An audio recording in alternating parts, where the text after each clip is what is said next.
G weather overview looking at Mother's Day weekend. We have a gorgeous day today, but unfortunately, this is going to be the last that we have for at least through Monday or Tuesday, as the weather pattern reverts back to a slow, kind of a blocky pattern where things don't really change all that much. And once we get into a situation where the weather turns bad, we're going to be hard pressed to rid ourselves of that weather pattern. So today is going to be an excellent day for getting out there and enjoying the sunshine.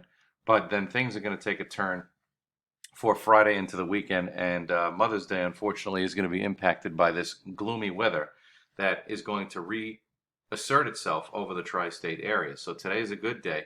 This reminds me a lot of what happened last May 29th and 30th for Memorial Day weekend, where we were hard pressed to get above 50 degrees in a lot of places. I think we're going to see basically a repeat of that, unfortunately, for Mother's Day weekend. As you can see, the rain moves in from west to east Friday, and it doesn't really go anywhere. We're just going to have periods of rain off and on between Friday and Saturday, and I think we'll probably pick up easily an inch of rain during that time. We should see nuisance flooding, typical garden variety urban flooding, but I don't think we'll see anything all that terrible because the rain is going to happen over a 48-hour period.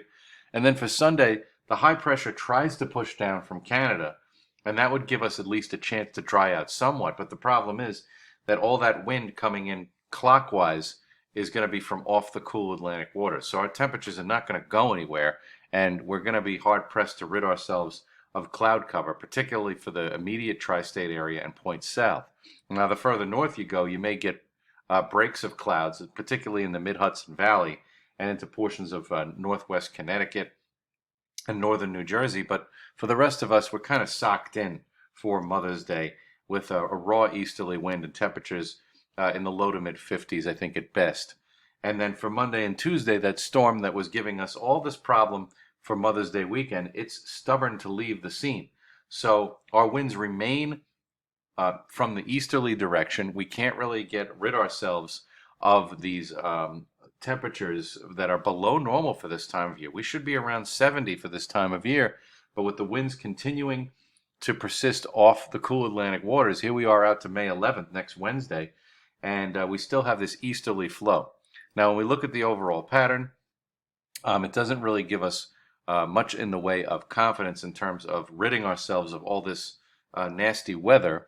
This is for Saturday. You can see the low pressure is in control in the eastern part of the United States. Now, it slowly starts to loosen its grip by the time we get into Tuesday, but the high pressure that is pushing it, pushing down on that low pressure, is in the wrong spot. And as a result, we are getting those aforementioned onshore winds. And as long as the wind remains onshore off the relatively cool Atlantic waters, we're going to have a hard time getting our temperatures to respond. So for the most part, we're looking at 50s and low 60s for the majority of next week. Now, the overall pattern will eventually change, but it may take until about next weekend for it to do so. So in the meantime, the overall themes of the weather pattern are that for Friday and Saturday, it looks very wet with lingering rain on Sunday, and our temperatures, even though we may loosen our grip from the rain, our temperatures are going to be hard pressed to respond for much of next week to where they should be this time of year.